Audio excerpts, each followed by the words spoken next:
ಓಂ ನಮೋ ನಾರಾಯಣ. ಓಂ ನಮೋ ನಾರಾಯಣ. ಓಂ ನಮೋ ನಾರಾಯಣ. ನನ್ನ ಹೆಸರು ನಾಗೇಂದ್ರ ಪಂಡಿತ್ ಅಂತ.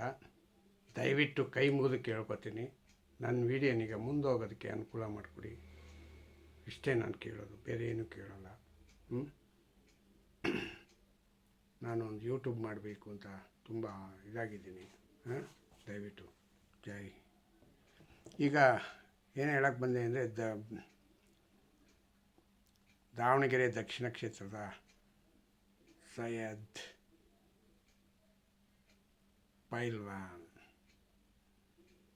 ಪೈಲ್ವಾನು ಹಿಂದೂ ಮುಸ್ಲಿಮರನ್ನೆಲ್ಲ ಒಗ್ಗೂಡಿಸ್ಬಿಡ್ತಾರೆ ಅಂತ ಎಲ್ಲ ಲೆಕ್ಕ ಹಾಕ್ಕೊಂಡಿದ್ರು. ಹಿಂದೂ ಮುಸ್ಲಿಮ್ನೀಗ ಈ ಥರ ಹೊಡಿತಾರೆ ಅಂತ ಅಂದ್ಕೊಂಡಿರಲಿಲ್ಲ. ಅರ್ಥ ಆಯ್ತಾ? ಹಿಂದೂ ಮುಸ್ಲಿಮು ಬೇರೆ ಬೇರೆ ಆಗಿಬಿಟ್ಟಿದ್ದಾರೆ. ಹೆಂಗೆ ಇವರೆಲ್ಲ ಕಾಂಗ್ರೆಸ್ಸಿಗರು. ಸೈಯದ್ ಪೈಲ್ವಾನವರು ಕಾಂಗ್ರೆಸ್ಸು, ಹಳೆ ಕಾಂಗ್ರೆಸ್ನವರು ಬಿಡ್ತಾರೆ ಅವ್ರನ್ನ. ಸಿದ್ದರಾಮಯ್ಯ ಬಂದರು, ಪುಟ್ಟ ಹಾಕೊಂಡು ಹೋಗ್ಬಿಟ್ರು. ಸಿದ್ದರಾಮಯ್ಯ ಹೇಳಿದ ಮತ್ಗೆ ಯಾರಾದರೂ ಮೀರೋದಿಲ್ಲ. ತಮ್ಮ ಭವಿಷ್ಯನಿಗೆ ತಾವೇ ಹಾಳು ಮಾಡ್ಕೊಳ್ಳೋದು ಯಾರಪ್ಪ ಹಂಗಂದರೆ ಇವ್ರುಗಳೇ. ಇವ್ರ ಹತ್ರನೇ ನೋಡಿ ಕಲಿಬೇಕು. ಈ ಮುಸ್ಲಿಮ್ನವ್ರ ಹತ್ರ ನೋಡಿ ಕಲಿಬೇಕು, ಎಷ್ಟು ಬುದ್ಧಿವಂತರು, ಜಾಣರು ಅಂತೇಳಿ. ಅರ್ಥ ಆಯ್ತಾ? ಈಗ ನಾನು ಹೇಳಕ್ಕೆ ಬಂದಿರೋದು ಏನಪ್ಪ ಹಂಗಂದರೆ, ಈಗ ಎಲೆಕ್ಷನ್ ನಿಂತ್ಕೊಂಡ ಮೇಲೆ, ನಾಮಿನೇಷನ್ ವಾಪಸ್ ತಗೊಂಡಿಲ್ಲ ಅಂದಮೇಲೆ, ತಗೊಳ್ಳದೆ ಇದ್ದ ಮೇಲೆ ಸುಮ್ಮನೆ ತಾನೇ ಇರಬೇಕು. ಅದೇನಾಗುತ್ತೆ ನೋಡೋಣ ಅಂತ. ಯಾಕೆ ಸಾಮೀಲಾಗಬೇಕು?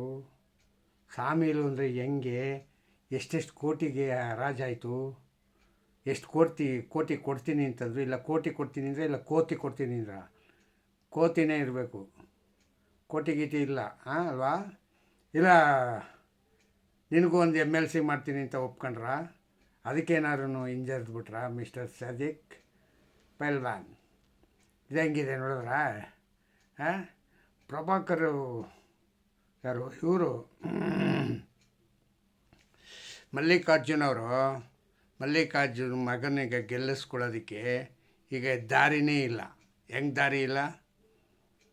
ಆ ಕಾಂಗ್ರೆಸ್ ಮುಸ್ಲಿಮ್ ಲೀಡ್ರಾಗಿರ್ತಕ್ಕಂಥ ನಜೀರ್ ಅಹಮದ್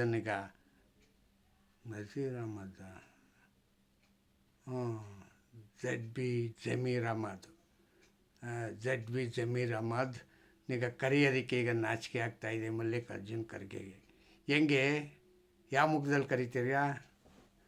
ನಿಮಗೇನು ಕಾಂಗ್ರೆಸ್ನವ್ರಿಗೇನು ನಾಚಿಕೆ ಏನೂ ಇಲ್ಲ ಬಿಡಿ. ಹೋಗ್ಬಿಟ್ಟು ಕೈಯ ಕಾಲು ಹಿಡಿದು ಕರ್ಕೊಂಬತ್ತೀರಾ. ಆದರೆ ನೋಡೋಣ, ಕರ್ಕೊಂಬಂದಾಗ ಗೊತ್ತಾಗತ್ತೆ ನಿಮ್ಮ ಎಷ್ಟು ಸ್ವಾಭಿಮಾನ ಇದೆ ಹೆಂಗಂತ. ಇಲ್ಲ ಅಂದರೆ ಹೇಳ್ತೀರಾ ಹೈಕಮಾಂಡಿಂದ ಕಳಿಸ್ತೀನಿ ಅಂತ. ಅವನು ಹೈಕಮಾಂಡ್ಗೆ ಯಾರಿಗೂ ಬಗ್ಲಿಲ್ಲ ಅಂದರೆ ಏನು ಮಾಡ್ತೀರಾ?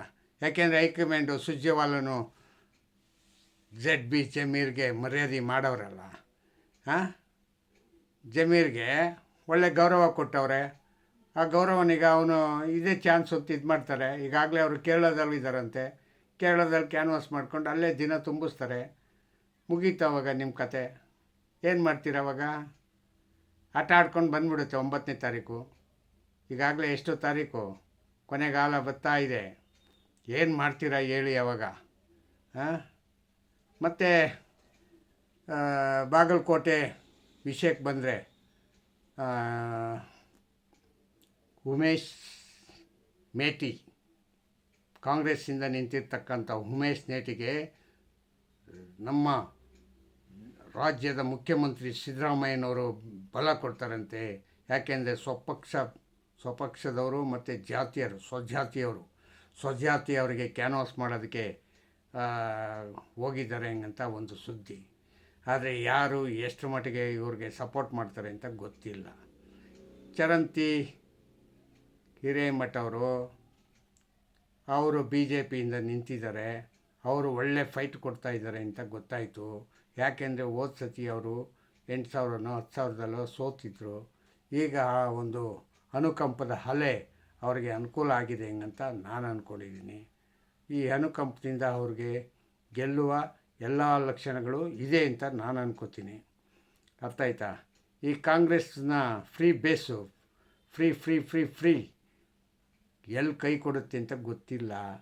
ಈಗೇನು 6 ತಿಂಗಳಿಂದ ಗೃಹಲಕ್ಷ್ಮಿದು ಕಾಸು ಹಾಕಿಲ್ಲ ಹಂಗಂತ ಹೇಳ್ತಾವ್ರೆ. ಅದು ಎಷ್ಟು ನಿಜ ಎಷ್ಟು ಸುಳ್ಳು ಗೊತ್ತಿಲ್ಲ. ಆ ಊರಲ್ಲಿ ಆ ಡಿಸ್ಟಿಕ್ಕಲ್ಲಿ ಎಷ್ಟು ತಿಂಗಳಿಂದ ಕೊಟ್ಟಿಲ್ಲ ಗೊತ್ತಿಲ್ಲ. ಅದನ್ನೀಗ ನಮ್ಮ ಡಿ ಕೆ ಶಿವಕುಮಾರ್ ಅವರು ಮತ್ತು ನಮ್ಮ ಯಾರು ಸಿದ್ದರಾಮಯ್ಯವರು ಮತ್ತು ಮಹಾಲಕ್ಷ್ಮಿ ಲಕ್ಷ್ಮಿ ಹೆಬ್ಬಾಳ್ಕರ್ ಅವರು ಒಂದೇ ಸತಿ 3 ತಿಂಗಳದ್ದು ಹಾಕ್ಬಿಟ್ರೆ ಜನನೇ ಬದಲಿ ಆಗೋಯ್ತಾರಲ್ವ. ಯಾರಿಗೆ ಗೊತ್ತು, ಹಿಂಗೂ ಮಾಡಿದ್ರು ಹೆಂಗೂ ಕೊಟ್ಟಿಲ್ಲ ಹಂಗಂತ ಒಂದೇ ಸತಿ ಹಾಕ್ಬಿಡೋಣ ಅಂತ ಹಾಕ್ಬಿಟ್ರೆ ಎಲೆಕ್ಷನಲ್ಲಿ ಗೆಲ್ಬೋದು, ಅನುಕೂಲ ಆಯ್ತದೆ. ಇವ್ರಿಗೆ ಮೊದಲೇ ಐಡಿಯಾ ಇತ್ತು. 3 ದಿವಸ ಇದ್ದಾಗ 3 ಇಲ್ಲ 4 ದಿವಸ ಇದ್ದಾಗ ಹಾಕ್ಬಿಟ್ರೆ ಕಾಸು ಎಲ್ಲರಿಗೂ ತಳಮಳ ಅಂತ ಮನೆಗೆ ಕಾಸು ಬಂದ್ಬಿಡುತ್ತೆ. ಒಳ್ಳೆ ಲಕ್ಕು ಎಲ್ಲರಿಗೂ. ಇಲ್ಲ 6 ತಿಂಗಳದನ್ನು ಹಾಕ್ಬಿಟ್ರೆ 6 7 12,000 ಹಾಕ್ಬಿಟ್ರೆ ಏನು ಹುಡುಗಾಟಕ್ಕೆ ಇರ್ತಾ ಅವ್ರಿಗೆ. 12,000 ಅಂದರೆ ದೊಡ್ಡ ಕಾಸು, ಅದು ಒಟ್ಟಿಗೆ ಸಿಕ್ಬಿಡುತ್ತೆ. ಪೂರ್ತ ಬಿ ಜೆ ಪಿಗೆ ಕೈ ಕೊಟ್ಬಿಡ್ತಾರೆ ಅವಾಗ. ಈ ಫ್ರೀ ಕಾಸು ಇರೋದ್ರಿಂದ ಸಿದ್ದರಾಮಯ್ಯನವರು ಧೈರ್ಯವಾಗಿದ್ದಾರೆ ಅಂತ ನಾನು ಅಂದ್ಕೊಂಡಿದ್ದೀನಿ. ಇಲ್ಲೂ ಅಷ್ಟೇ, ಯಾವುದೋ ದಕ್ಷಿಣದಲ್ಲೂ ಅಷ್ಟೇ ಫ್ರೀ ಕಾಸು ಅಲ್ಲೂ ಹಾಕಿಲ್ಲ. ಹಾಕ್ಬಿಟ್ರೆ ಗೋವಿಂದ ಯಾವುದಕ್ಕೆ ಬಿ ಜೆ ಪಿಗೆ. ಏಕೆ ಫ್ರೀ ಕಾಸಲ್ವಾ, ಫ್ರೀ ಕಾಸು ಎಲ್ಲರಿಗೂ ಗೋವಿಂದ ಮಾಡಿಬಿಡುತ್ತೆ. ಅದು ಅನುಕೂಲ ಆಗಬೇಕು. ಇಷ್ಟು ಹೇಳಿ ನಾನು ಈ ಮಾತಿನಿಗೆ ಮುಗಿಸ್ತೀನಿ. ಜೈ ಹಿಂದ್, ಜೈ ಕರ್ನಾಟಕ. ಮತ್ತು